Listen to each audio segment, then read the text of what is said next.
नमस्कार. पुन्हा एकदा एका नवीन व्हिडिओसोबत तुम्हा सर्वांचं आपल्या चॅनेलमध्ये खूप खूप स्वागत आहे. तर आजच्या व्हिडिओमध्ये आपण पाठीमागचा गळा 11, 12 किंवा 13 इंच असताना कोणता फॉर्म्युला वापरायचा आहे, मुंड्यासाठी कोणता फॉर्म्युला वापरायचा, मुंड्याला आकार देण्यासाठी कोणता फॉर्म्युला वापरायचा, जेणेकरून तुमचे शोल्डर जे आहेत ते अजिबात उतरणार नाहीत, या व्हिडिओमध्ये मी तुम्हाला सर्व असं डिटेलमध्ये सांगणार आहे. तर पहा, खूप डीप आणि ब्रॉड गळे असतात, म्हणजे खूप मोठे गळे असतात. त्यावेळेस आपल्याला नॉर्मल जे कटिंग असतं ते करून चालत नाही. त्यासाठी वेगळे फॉर्म्युला असतात, वेगळी ट्रिक वापरायची असते, तरच ब्लाऊज जो आहे तो एकदम परफेक्ट बसतो, मुंड्यामध्ये घोळ येत नाही आणि शोल्डरसुद्धा उतरत नाही. तर कोणता फॉर्म्युला वापरायचा हे तुम्हाला मी सांगते. तर इथे मी डेमोसाठी तुम्हाला 36 साईज देते. जसं मी तुम्हाला इथं 36 साईज सांगणार आहे त्याप्रमाणे तुम्ही कोणतीही साईज जी आहे ती कटिंग करू शकता. ब्लाऊजची उंची घेऊ आपण 14 इंच, त्यामध्ये 1 इंच मिक्स करून आपण 15 इंचावरती इथं उंची घेऊया. जसं सांगणार आहे त्याप्रमाणे एकदा बदल करून पहा, खूप छान असा ब्लाऊज आपला फिटिंगला बसतो. तर पहा, 14 + 1 15. इथं मी 15 इंचावरती मार्किंग करून घेते आणि अशी लाईन ओढून घेऊया. ही झालं आपली उंची. उंचीचं मार्किंग केल्यानंतर आपल्याला शोल्डरचं मार्किंग करायचं आहे. तर पहा, 8, 9 आणि 10 इंचाचा गळा घेतो. त्यावेळेस आपण शोल्डर किती घेतो? 5.5 इंच आपण शोल्डर घेत असतो. तर इथे पहा, यामधून आपल्याला काय करायचं आहे, अर्धा इंच वजा करून 5 इंचच फक्त इथं शोल्डर घ्यायचं आहे. जर तुम्हाला अंगावरून शोल्डर घ्यायचं असेल तर काय करायचं आहे, समजा शोल्डर तुमचं इथं 16 इंच असेल पूर्ण, तर त्याचा निम्मा किती होतो? 8. तर त्यातून तुम्हाला 2.5 इंच किंवा 3 इंच तुम्ही असं मायनस करा. तर इथं मी 2.5 इंच मायनस करते, तर राहतात किती? 5.5 इंच. हा फॉर्म्युला जो आहे तो तुम्ही डीप नेकमध्ये वापरायचा आहे. आणि जेव्हा 10 इंच गळा असतो त्यावेळेस 2 इंच तुम्ही मायनस करायचं आहे. समजलंच असेल. पूर्ण शोल्डर जे आहे ते 16 आहे, त्याचा निम्मा किती झाला? 8. त्यातून आपण 2.5 इंच मायनस करायचं जेव्हा हे गळे तुम्हाला कटिंग करायचे आहेत त्यावेळेस. मग शोल्डर जे काही येईल ते तुम्ही वापरायचं आहे. तर इथे आपण शोल्डर घेतो 5.5 इंच, पहा 36 मध्ये. तर त्यातून मी अर्धा इंच मायनस करून फक्त इथं मी 5 इंच शोल्डर घेणार आहे. त्यामुळे काय होतं, शोल्डर जे आहेत ते तुमचे अजिबात उतरत नाहीत.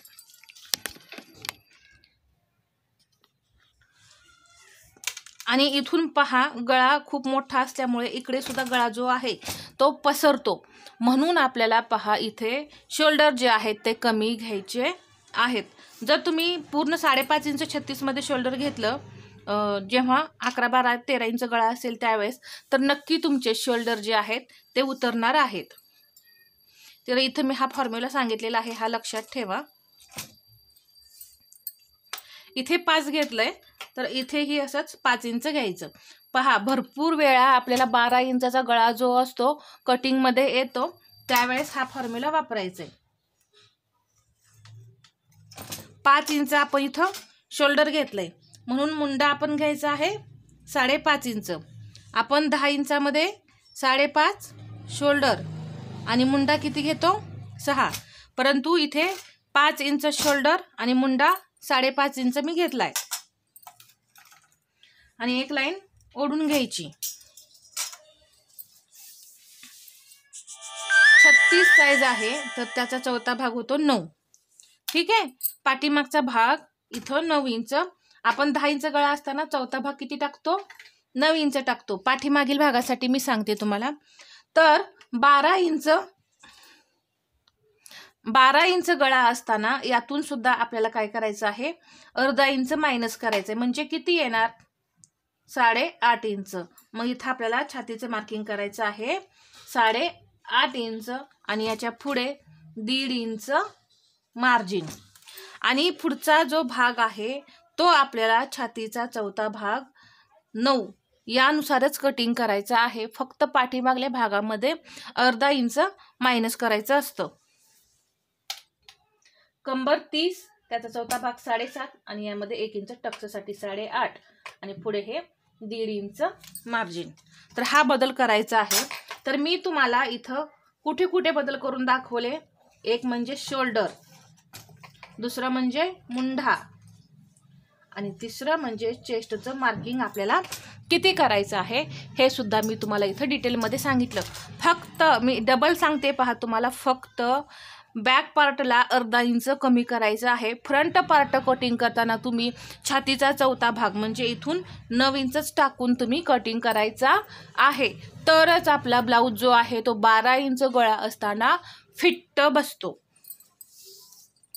आता मुंड्यामध्ये घोळ येऊ नये म्हणून आपण इथं कसा आकार द्यायचा हे पाहूया. तर इथे पहा 12 इंच गळा असताना इथं असं अर्धा इंच असं बाहेर जायचंय. आपण नेहमी काय करत होतो, इथून असं 1.25 इंचावरती डायरेक्ट मार्किंग करत होतो, परंतु 12 इंचाच्या गळ्याला तसं करायचं नाही. इथून अर्धा इंच असं बाहेर जायचं आणि एक तिरकी लाईन ओढून घ्यायची अशा प्रकारे. आणि इथून फक्त 1 इंच घ्यायचं आहे. पहा ही जी तिरकी लाईन ओढलेली होती तिथून आपण 1 इंच घेतलेलं आहे आणि इथे अर्धा इंच असं डाऊन करायचं. आकार देताना पहा या पद्धतीने द्यायचे. फक्त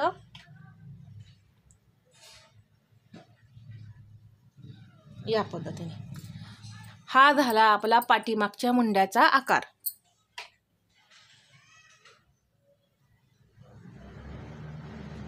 पुढच्या मुंड्याला आकार कसा द्यायचा, आपण हा जो पहिला पॉइंट घेतलेला तिथून 1 इंचावरती मार्किंग करायचं. इथून सुद्धा 1 इंचावरती मार्किंग करायचं आणि पहा हा जो आकार आहे मुंड्याचा तो असा व्यवस्थित द्यायचा या प्रकारे. तर इथं मी तुम्हाला मुंड्याला आकार कसे द्यायचे हे सुद्धा सांगितलं. हळूहळू मी सर्व पॉइंट तुम्हाला इथं समजावून सांगत आहे पहा, त्यासाठी व्हिडिओ कुठेही स्किप करू नका. शोल्डर घ्यायचं, गळा रुंदी घ्यायची इथं फक्त 2 इंच आणि इथून मी घेणार आहे 12 इंचाचा गळा आहे तर 12.5 इंचावरती असं मार्किंग करून घेणार आहे आणि इथून घेते मी 3.5 इंच. पहा आणि ही लाईन जी आहे आपण ओढून घेऊ आणि असं गळ्याला आकार देऊन घेऊया. इथं तुम्हाला गळा जो हवा आहे तो तुम्ही इथं घेऊ शकता. इथे शोल्डर उतरू नये म्हणून 1.5 इंच असं शोल्डर आपण गळ्याकडे डाऊन करायचं आहे. पहा या प्रकारे तुम्ही सुद्धा बदल करून पहा. आता टक्स द्यायचं आहे. टक्स देताना आपण नेहमी कसं करतो, इथे जो टक्स आहे पहा इथून मी असा जवळपास 5 इंचावरती घेते. नेहमी आपण कसं करायचं, हा जो गळा आहे याच्या खाली टक्स घ्यायचं, परंतु आता इथं पूर्ण डीप आहे त्यामुळे इथे गळ्याच्या जरा वरती आला तरी चालेल.